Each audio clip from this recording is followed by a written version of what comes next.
Hey LT gamers, welcome back to the channel. My name is Tom and today we're going to be taking a look at Mount and Blade Bannerlord, and specifically we're going to be diving into the multiplayer mod scene. So despite being in early access for over 2 years and now being fully released, I feel personally that Bannerlord's multiplayer scene has been largely neglected by the game developers, Tailworlds. And so there's a real lack of content, features, and just overall fun in the native multiplayer mode.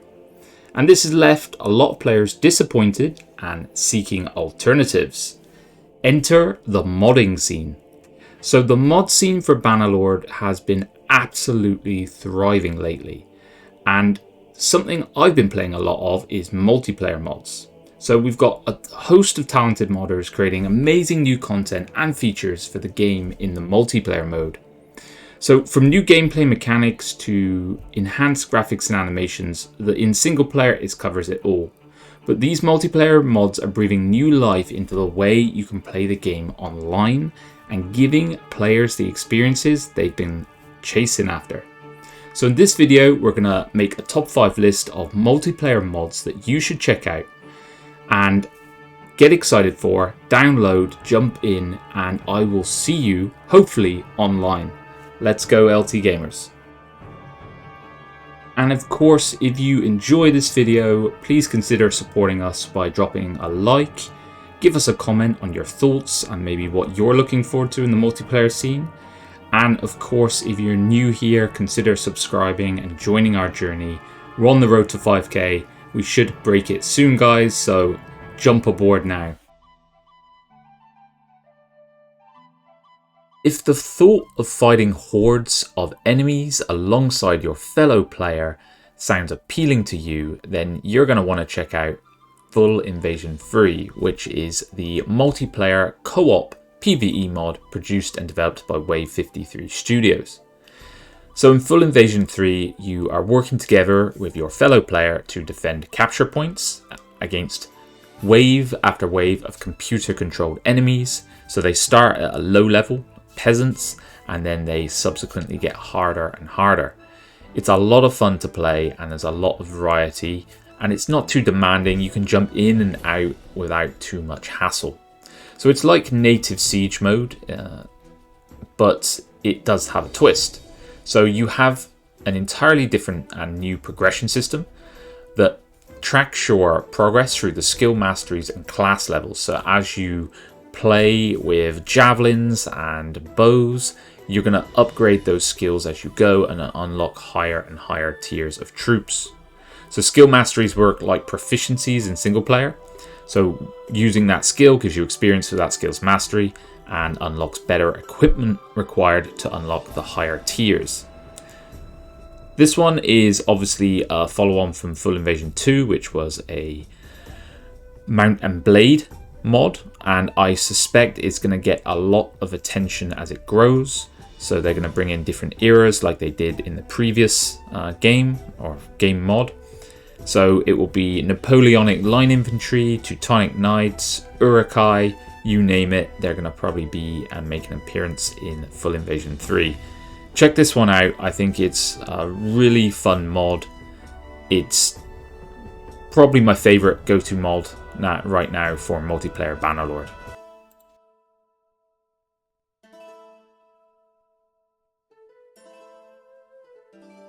And introducing a game-changing mod that revolutionizes everything in Bannerlord, prepare for the highly anticipated Persistent Empires mod, also known as PW. This mod introduces a colossal map capable of accommodating up to 1,000 players.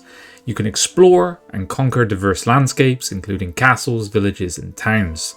And there's also different types of regions, snowy regions and deserts. And at the beginning you have nothing but a few basic tools, and then you gather some resources, wood, stone, and iron, and you start to construct small communities. Create farms, windmills, blacksmiths, markets, and establish thriving settlements. This mod is really incredible, I think, and one of the ways to play it, really, the only way to play it really, is collaboration, and you need to work together with others. So I would definitely say get acquainted with the rules and how it works before just jumping in, as I think it could be a bit jarring if you if you just jump in and try to make it on your own. So, you know, acquaint yourself first.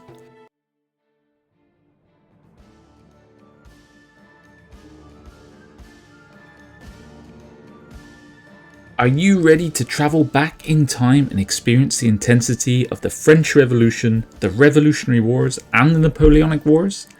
Then Sword and Musket is probably the mod for you.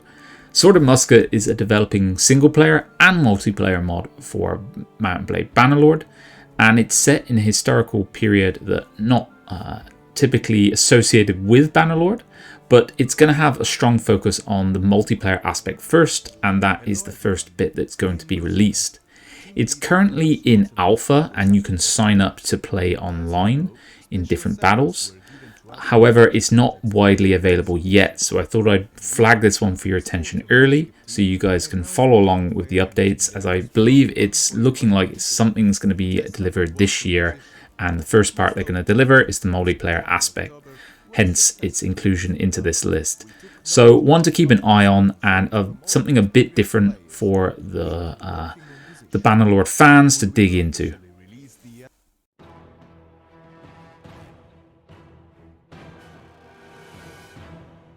One of the more popular online mods right now for Bannerlord is the CRPG mod.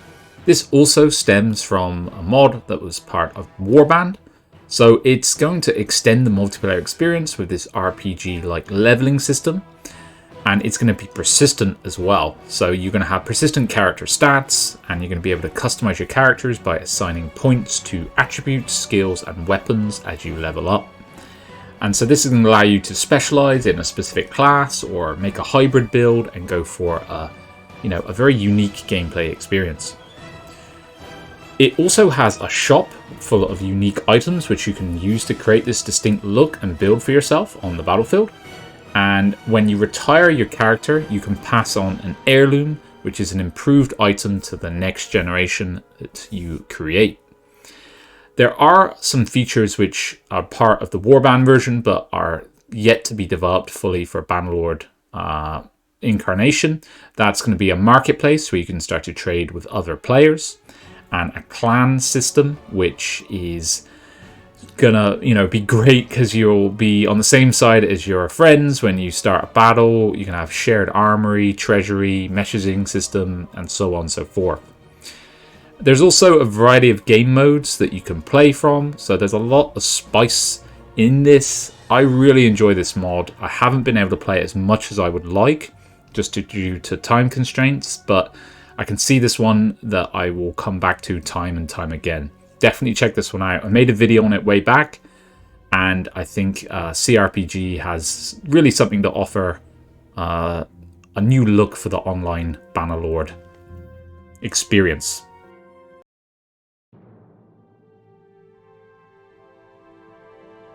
And finally, introducing to you LT gamers is the last mod on this list, which is Bannerlord Online.